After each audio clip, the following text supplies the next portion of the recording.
जो लोग इसके दायरे में आएंगे उनका कोई अधिकार होगा कि नहीं, उनकी आवाज़ की सुनवाई होगी कि नहीं। और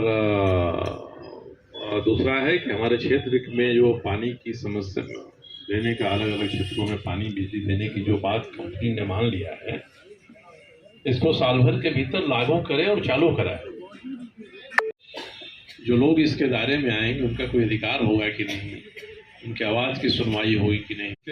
3 वर्षों में नगर विकास विभाग से, हमारे विधायक निधि से और कंपनी से जो भी काम हुए हैं उनका एक संक्षिप्त ब्यौरा पहले पन्ने पर मैंने दे दिया है कि कितनी योजनाएं लागू हुई और कितने रुपए इन पर खर्च हुए। पिछले साल जब हम लोग बैठे थे 7 जनवरी 2022 को, तो मैंने कई चीज़ें उस समय आप लोगों को बताया था कि साल भर में हम लोग ये चीज़ें करना चाहते हैं। कई ऐसे बड़े काम जो 20 साल 25 साल में यहाँ नहीं हुए, जिनको हो जाना चाहिए था कई साल पहले, और कई बड़ी समस्याएं जो इस क्षेत्र में चर्चा का विषय बनी हुई हैं, इनके बारे में मैंने आप सभी का भी ध्यान आकृष्ट किया था। आरंभ में हमने ये दिया है कि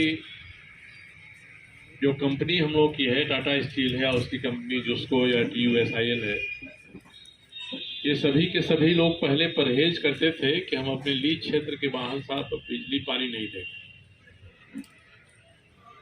हम लोगों ने कई माध्यम से इनको समझाने बुझाने का काम किया और बताया कि आपका यह काम अगर विस्तारित होगा तो इससे आपको भी लाभ होगा, जनता को भी लाभ होगा।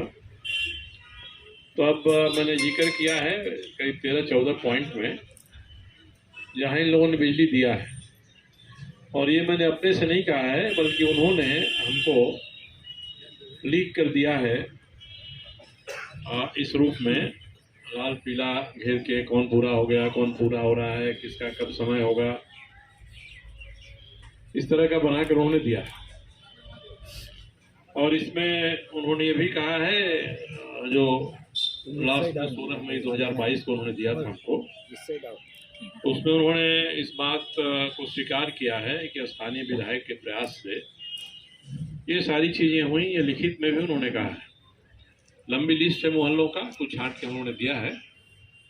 तो ये खुशी की बात है कि अब उन्होंने ये स्वीकार कर लिया है कि लीज क्षेत्र में या लीज के बाहर कोई भी बिजली मांगेगा और वह एक समूह होगा बिजली को भत्ता के रूप में, तो हम वहाँ तक अपना इंफ्रास्ट्रक्चर दे जाएंगे उसको।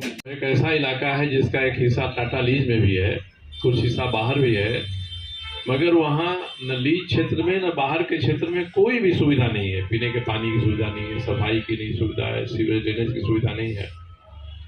तो हम लोगों ने इसीलिए वहाँ धरना दिया था, बड़ा धरना, कि आप इसको नहीं कराइएगा तो हम लोग जो मुख्य सड़क है उसको जाम कर देंगे।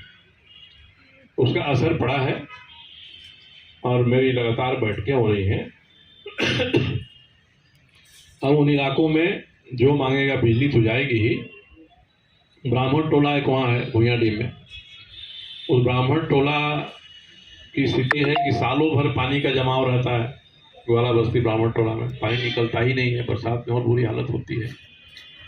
कम से कम 1 दर्जन बार जुस्को के इंजीनियर, JNSC के इंजीनियर घूमे, अंत में यही निष्कर्ष निकला कि जो छाई का पहाड़ खड़ा कर दिया गया है, उस छाई के पहाड़ को छेद कर उसमें सुरंग बनाकर इस पानी को उस तरफ निकाला जाए, नदी की तरफ निकाला जाए।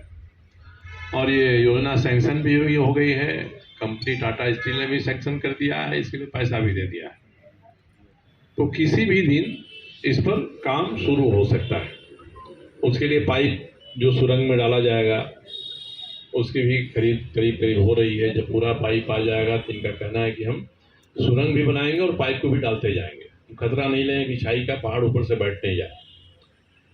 इसी तरह से पानी की व्यवस्था वहाँ नहीं है। अब कंपनी तैयार हो गई है कि चाहे लीज का इलाका हो वहाँ का या लीज के बाहर का हो, सबको हम पानी देंगे। और वहाँ जो लिंडे का मैदान है जहाँ आजकल ट्रक खड़ा रहते हैं, उसको घेर कर वहाँ पानी सफाई करने का संयंत्र लगाएंगे ये, और उससे इन सभी बस्तियों में पानी देंगे। ये योजना भी टाटा स्टील के मैनेजमेंट ने भी इसको हरी झंडी दे दिया है, इसके लिए फंड भी दे दिया है। एक तरफ बनना शुरू होगा सफाई का संयंत्र पानी का, और साथ ही साथ सर्वे पूरा हो गया है, पाइप भी डालते जाएंगे। तो ये काम मुझे लगता है कि फरवरी के महीने में, मेरा जो अनुमान है कि ये शुरू हो जाना चाहिए, इस पर काम शुरू हो जाएगा धीरे धीरे। तो एक बड़ी सफलता हम लोगों को मिली है, बड़ी घनी आबादी है, बहुत बड़ी संख्या में लोग रहते हैं, उसके लिए ये कंपनी दे रही है पानी का। एक और समस्या आ गई थी, जोजो बेड़ा सीमेंट प्लांट है। पहले जोजो बेड़ा सीमेंट प्लांट में जोजो बोड़ा होकर पाइप जाता था, लोगों ने छेद करके उससे सभी घरों में पानी ले लिया था। अब सीमेंट प्लांट को लगता है ने हाथ खींच लिया, अब सरकार को ही सब बनाना है, और सरकार उतावला भी है बनाने के लिए। तो मेरा ही कहना था कि महानगर पालिका के संदर्भ में जो विकास की योजनाएं होनी चाहिए थी, उसमें पूरे इलाके को एक यूनिट मानकर सब जगह की समस्याओं का एक साथ समाधान होना चाहिए। नहीं तो फिर कोई फ्लाईओवर गिरता है नीचे, उसके आगे वहाँ का ट्रैफिक कहाँ जाएगा, किस तरफ से जाएगा। तो एक मैंने यही विचार रखा है, एक तो नाला आधारित विकास की, और दूसरा महानगर पालिका बनाकर खरंगा झाड़ से लेके और ये पूरा जो इलाका है आपका इधर का परसूडी का, इस सब का, इसको लेकर बनाइए। और एक और रेलवे ओवरब्रिज बनना चाहिए जोजो बेड़ा से लेके और उधर कृष्णानगर से जाने के लिए। तो ये नई कुछ चीज़ें हैं, पुराना हम लोगों ने साल भर में क्या किया है उसके बारे में मैंने संक्षेप में बताया। नई क्या सोच है जमशेदपुर को बेहतर बनाने के लिए, उस पर हम लोग बात कर रहे हैं।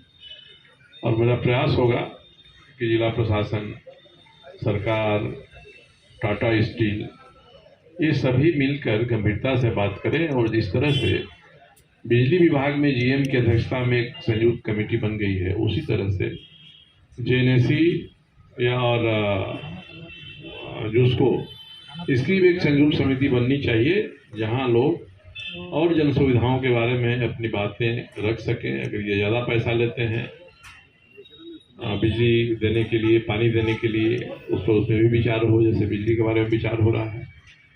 ये कुछ चीज़ें हो जाएंगी तो जमशेदपुर को हम लोग बेहतर बना सकेंगे। अब जमशेदपुर को आसपास के क्षेत्रों से जोड़ कर देखना होगा। जमशेदपुर की भलाई इसी में है कि जमशेदपुर के चारों तरफ जो एरिया है वो उस एरिया का भी विकास हो, नहीं तो केवल एक आइलैंड बन के रह जाने से यहाँ और भी कई समस्याएं खड़ी होंगी। इतनी बातें थी जो आपके बीच में रखनी थी, और कुछ आपके मन में होगा तो